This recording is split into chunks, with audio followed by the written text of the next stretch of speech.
Hey guys, welcome back to another episode of the Neat Movie News Show, our weekly show where we break down the week's past movie news. Got just a few stories here going into the Memorial Day weekend. Once again, I'm joined by Robert here on my left, and joining us for the first time, replacing Doug for at least just today, we got Jake Devlin over here. Bit of an upgrade, if you ask me. Well, I would say so. Doug's reading skills have not been great. Hopefully, I have a better reading level than Doug Thomas. You might, but I will be doing the reading today since I wrote the stories out for you. So let's get into our very first one and our very first segment where we simply break down the big movie news stories. And up first, filming is now underway on Christopher Nolan's next movie, Dunkirk. Nolan both wrote and will direct the World War II set movie, which is based on the true story of Operation Dunkirk. The plot of Dunkirk reads as follows. Dunkirk opens as hundreds of thousands of British and Allied troops are surrounded by enemy forces. Trapped on the beach with their backs to the sea, they face an impossible situation as the enemy closes in. The movie stars Tom Hardy, Mark Rylance, Kenneth Branagh, and Cillian Murphy and opens on July 21st of next year. Jake, you just said you were a pretty big fan of what you're hearing from this movie. What do you think, and how excited are you for this? I mean, big fan of Christopher Nolan's Batman series. Oh, yeah. As both of you probably know. And I was a real big fan of Tom Hardy in The Revenant, which I think is his last movie he's done. I believe so, yeah. So I have big hopes and dreams for this movie. Robert? I'm looking forward to it. I've always loved war movies, and this battle that will take place in this movie seems like just such a great battle to take place in. Oh, geez, What was the Dunkirk battle? Wait, it's on the beach. Yeah. So, is it Doomsday or? Basically is what it is a bunch of, I think it's almost like over 100,000 troops or whatever were trapped on a beach with German soldiers closing in, and basically they had to find a way to evacuate as they were trapped against the beach. And it's an absolute true story, and I think they saved over 100,000 lives during this. So it's like one of the biggest. It's not a huge battle in American history because not a lot of American troops were involved, but I know over in Europe and with like the French and the Belgian armies, this is one of the biggest things they teach because of how many lives it saved. So the fact that it's a Christopher Nolan movie, who is my favorite director, throwing one of my favorite actors right now, Tom Hardy. So, I mean, you already got a great thing. Nolan could be one of the greatest filmmakers of all time if he continues on this trend. I mean, he hasn't let me down yet. He's been through so many genres. Memento was like a thriller. Prestige was almost like a period piece. You got your sci-fis with Interstellar, kind of your sci-fi thriller with Inception, and obviously comic book movies with, as Jake said, Batman. So the fact that he's getting into these war movies now, I'm hoping this will be almost like his Saving Private Ryan, just like a really, really like emotional, incredible movie. He hasn't, like I said, Nolan hasn't let me down yet. And then even throw in Kenneth Branagh, who's a great actor, Cillian Murphy, who's in every Nolan movie it seems, and Mark Rylance, who just won the Oscar for Best Supporting Actor. So I think this movie sets up really well to be a potential Oscar movie as well. Alright, moving on to our next story of a new 5-minute look was released for Independence Day Resurgence. The clip gives you a little more of the story, the characters, and some of the big set pieces of the movie. If you are already looking forward to this movie, I would suggest not watching this because it basically gives away the entire movie. But for me, there was nothing in this movie that I was not going to. What I saw was exactly what I expected. So for me, it just looks like a fun movie. I'm not looking for some deep, hard-hitting drama or anything. You guys looking forward to this movie? Did you like the original Independence Day? I mean, I was a big fan of the original, but I probably won't see this movie just because they're trying to make some cash off of the title. That's not a bad move. Jeff Goldblum is in it. That's why I'll see it. That's very true. You just said you weren't going to see it though. He's conflicted. But now it's like, oh, Jeff Goldblum is in it. I'll have to see it. No, I plan on seeing this just for what Dean said, be entertained. I don't expect it to win Oscars or be incredible. Right. But I just want to have a stupid fun time at the movies. And every trailer I've seen, I could just have fun with. Every time they play the original speech from Independence Day, just gets me all jacked up, and I'm like ready to go fight these aliens. And so I'm hoping we get another big speech like that in this movie as well. And then our next story is one that just came out today. Jake Gyllenhaal is set to reteam with director, I'm going to butcher this name, Denis Villeneuve, I believe, Villeneuve, on the book adaptation of The Sun. This will be the third collaboration between Gyllenhaal and Villeneuve. The two previously worked on Enemy and Prisoners together. The Sun follows a man whose life fell apart after his police officer father committed suicide. After this, he becomes a heroin addict and ends up in prison for crimes he didn't commit. After learning some secrets around his father's death, he brilliantly escapes and hunts down the people responsible for his wrongful convictions. Now, Prisoners is one of my favorite movies in recent years, and I think the director, Denis Villeneuve, is one of the best out there. Sicario was such a good movie, and so him and Gyllenhaal really seem to have a good thing going between the two of them. So this sounds like a very interesting movie, and I think the part that sticks out the most to me is the fact that it's labeled as he brilliantly escapes, so he doesn't just like climb over a wall. Like there must be some elaborate plan. It could be a very big wall.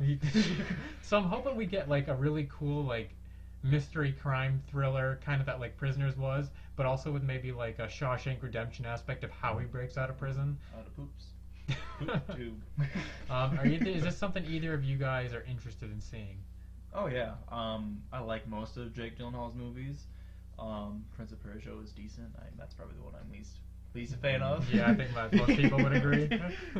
But yeah, I'm looking forward to it. I love a good escape story. And side note, I think I met some heroin users today at Horrocks, my place of work. Oh, interesting. Bringing your place of work into this video. They have great plants. Shrubs and trees are 25% If we were sponsored, off. I'd allow you to continue, but we're not sponsored yet to get that to happen. Jake, you looking forward to this? I am definitely looking forward to this. As you said, Prisoners is also one of my favorite movies. I was also a big fan of Sicario, and I could really just see this being another movie Jake Gyllenhaal just completely reinvents himself for a role, like he did in what was the one he was the Prince of Persia? Nightcrawler? Yeah, Nightcrawler completely just weirded me out. But he was great in it just because he was so weird. So I can definitely see him being a heroin addict in this movie. Yeah, that's a good point. Probably winning him some awards. Yeah, I'm hoping he still hasn't won one, so maybe this will be the one that finally does it. Yeah. And like you said, yeah, Prisoners is so great. The way, kind of the mystery and the performances he gets out of his actors too, and as Gyllenhaal being one of the best. If he does something along Nightcrawler or Southpaw or anything like that, I think this movie could be something that finally gets him an Oscar. I'm sure good chance he'll be nominated again, but maybe he can win it this time. All right, and our last news story is the shakeup at Warner Brothers continues to ripple through the studio as another move has been made as longtime producer Charles Roven will no longer work on all DC movies going forward after obviously Batman v Superman was successful financially, but nowhere near as much as they wanted, or critically it was destroyed. So DC is definitely trying to make some moves in the right direction. Whether Roven decided to leave on his own or was pushed out, I'm sure he was probably pushed out. Seems DC's trying to get some younger faces in there. As now Jeff Johns has kind of taken over. Ben Affleck's kind of been made an executive producer. So I'm sure they're trying to get some new fresh faces in there and kind of get what maybe they thought was the problem on Batman v Superman out and kind of get things going forward. So I guess I throw the question to you guys is, obviously Warner Brothers is making these moves. Are you still excited for Justice League, or does this make you any more or less excited for those movies going forward? Rob, you want to take that? I am completely neutral on this move, and I'm still looking forward to the DC or Justice League movies to come. Jake? I'm also pretty neutral. I mean, Batman v Superman was a large hump of garbage, if you ask me. Okay.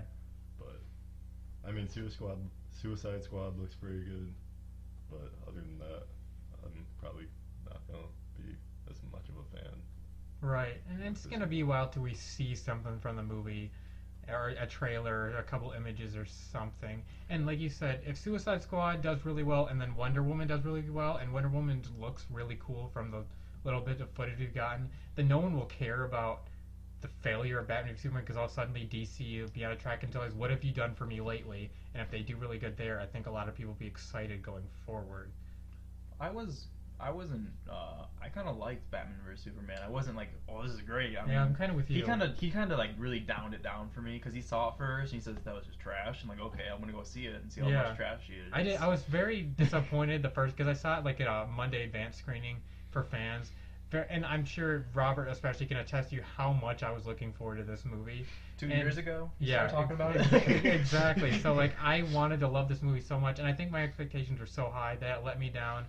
But I definitely see so many problems in the movie, and I like that. Not a fan of that, but I mean I like what Batman and some of the stuff that happened in the movie. But from a filmmaking perspective, especially with the editing, there's a lot of things that I wasn't a fan of. So hopefully with some new people in there, Ben Affleck getting more say in what's going on, I think that is at least a step in the right direction. We'll see where that goes. And obviously, I'm extremely excited for the Batman movie that Affleck will hopefully be directing. And I'm just holding out hope at this point because I gotta imagine things have got to get better than what happened in Batman v Superman. All right, guys, there's no news flash this week because it was a little bit of a slower news week. Nothing too minor to really talk about. So we're going to jump right straight into trailer talk about the trailers that I'll release this week, which we had Beauty and the Beast, Finding Dory, Deepwater Horizon, Free State of Jones, and Morgan. Robert, which one of these stood out to you the most? Ooh, I guess Deepwater Horizon. Oh, or Free State of Jones. Those two. Both great both true stories. Based on true stories. I guess I would take Free State of Jones over Deepwater Horizon just because I kind of like the atmosphere of the Free State of Jones movie. More of a war-y. Yeah, kind Civil War era movie. War-y. Want to go throw some rocks at Oh, the war? Jake, and how about you? Which one of these was like your favorite? Definitely Finding Dory. There you go. You didn't say that. Little known fact, it actually takes place during Deepwater Horizon. Jake, shared universes everywhere right Dory actually helped stop the BP oil Yeah, spill. who told you that? That was you. Thank you. You didn't reference it, so. Jake had to take a draw. All right, for me, I'm with you, Robert, especially. I think Free State of Jones, I've been looking forward to a very long time, and Matthew McConaughey looks really good in it, and I like that he's not like things that can take me out of movies when like the movie star refused to go full into character, like not that he probably refused, but like in Saving Private Ryan when Matt Damon's teeth are the most white teeth you've ever seen. It's like you've been out in World War II battles for like 6 months, you're brushing your teeth all the time. But Free State of Jones, he looks just disgusting. So I like that they're playing like really into it and they're going fully into the world. But Deepwater Horizon 2, because it's so recent, and I actually, like remember hearing about these events on the news, and I kind of get like chills watching the trailer. I think the director, Peter Berg, he did such a great job with Lone Survivor with Mark Wahlberg. All of his action is so like brutal, and there's a couple scenes in this trailer where like you can just tell it like it's gonna knock you on your feet like when you see it. Or off of your feet. There you go. You will be sitting down, so I guess you won't be on your feet. But so that's another movie. And then actually, if you can check out my trailer reaction right here on the same channel for Finding Dory, which pretty much won me over because I wasn't quite sold on the movie, but I definitely am now.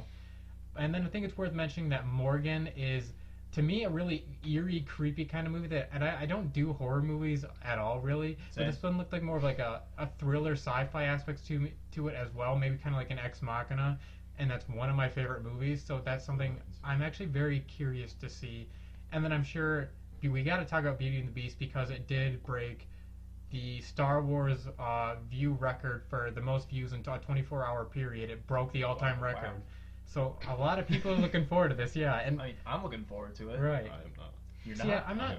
I'm You're not huge looking on forward it. to Beauty and the Beast? Oh. I'm definitely going to see it, but I didn't grow up. I mean, I grew up and I watched it at some point, but like Robert and some people point out to me that I had said like the music in the trailer is kind of eerie, and it's the original music, and so I'm not even well enough in the movie to know that, so it's not something that's for me necessarily. I grew up watching all the Disney movies. You had an older sister. So I did didn't. I, but I'm not looking on the internet Plus saying, oh, Beauty and the Beast is coming out. Let me look at this trailer. I didn't know it was coming out till Dean said something about it. Oh, you weren't one of the people that watched it in the first 24 hours.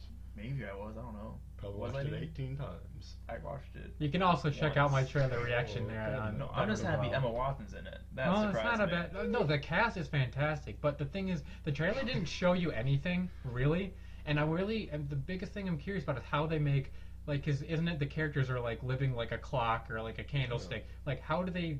Is it gonna be like motion capture candlestick? Is it gonna be makeup? Is it gonna be like? They're just gonna like copy and paste from the original anime.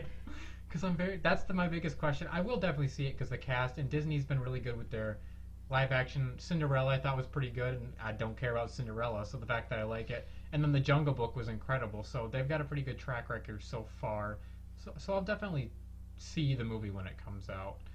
All right, and then our last segment, guys, of now in theaters, we're going to go through the movies that are opening up in theaters. Well, really tonight, here Thursday. The two movies opening up are X-Men Apocalypse and Alice Through the Looking Glass, the sequel to Alice in Wonderland. Now, we'll get to X-Men Apocalypse in a second, but are either of you guys looking forward to Alice Through the Looking Glass in any way? No. At all? No. I mean, You want to see this one, but not Beauty and the Beast? This one's just weird. Johnny Depp's in it, man.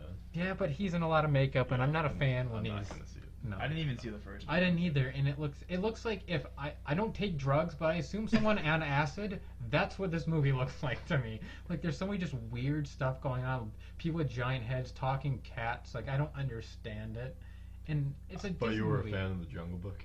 Yeah. The talking cat. Very different situation. I watched the cartoon Alice in Wonderland. I don't think it I wasn't ever my did. favorite then, but I mean it was decent. I mean, how do you fall down a rabbit hole? Yeah, and then why is it, yeah, I didn't even know rabbits made holes. That's Ooh. where they live. Dude, there's a rabbit hole in Dean's backyard. I tripped in it so many times. That's a true statement. But I don't know. I have no interest in it. And to me, it's so because the movie looks so weird and not for kids. But it's supposed to be a kids movie, so I don't understand who it's going for either. The queen, she freaks me out the most in this. She Oh, has a tiny body, in the giant head. I'm Yeah, like, what is this? All right, and then so the big release obviously this weekend is X-Men Apocalypse, a movie I'm very excited for. Robert and I and a couple friends. Jake's Jake. not an X-Men fan. We're trying to get him there. But so we are seeing this in just about an hour or so. So Robert, how much are you looking forward to X-Men Apocalypse? I'm looking forward to it quite a lot. I'm hoping I'll be a big fan of it. Mm-hmm. Yeah, Sure. I'm excited to see Hugh Jackman's cameo. Yeah, definitely. Ooh, I we're had getting to him think, there. Had to think We're about it for a getting there. second Hugh why he would Jackman. be in it, and I was like, oh, Wolverine. Yeah, there you go. And then, well, for me, I really, really love the X-Men movies, especially these new ones, X-Men First Class and Days of Future Past. I always go in between which one I think is my favorite. I saw First Class again last night on TV, and I forget just how much I love Michael Fassbender and James McAvoy's Magneto and Professor X. Their relationship is so good, and Michael Fassbender is such a great actor, so the fact that he's in X-Men movies is just awesome. So I'm hearing okay things about Apocalypse. I'm hoping I like it. Oscar Isaac's a great actor, so him playing Apocalypse, I think Apocalypse looks pretty cool as well. So this is a movie I'm hoping delivers on what both First Class and Days of Future Past were building on, and this is a good conclusion or at least continuation of those first two movies. Oh, Sansa Stark is in this movie too. Who? I don't see. We don't watch Game of Thrones, How even do though you- I understand the reference. Why do you not watch Game of Because you were Thrones? talking about warty penises, and that's where That you was the last episode, and that Doug brought it up. Not a good me. selling point. Not a good selling point. Well. And I'm also really looking forward to Cyclops. Not that the character excites me a ton, but Ty Sheridan, the actor, Is that the laser guy? yeah, it is. Oh. Big fan of him from like Mud. Mud's also one of my favorite movies. A lot of my favorite movies are showing up in the news today. I've seen Mud. I didn't know he was in it. Yeah, he's the kid, main kid. Wow, he grew up. Yeah, he did. So When did that movie come out?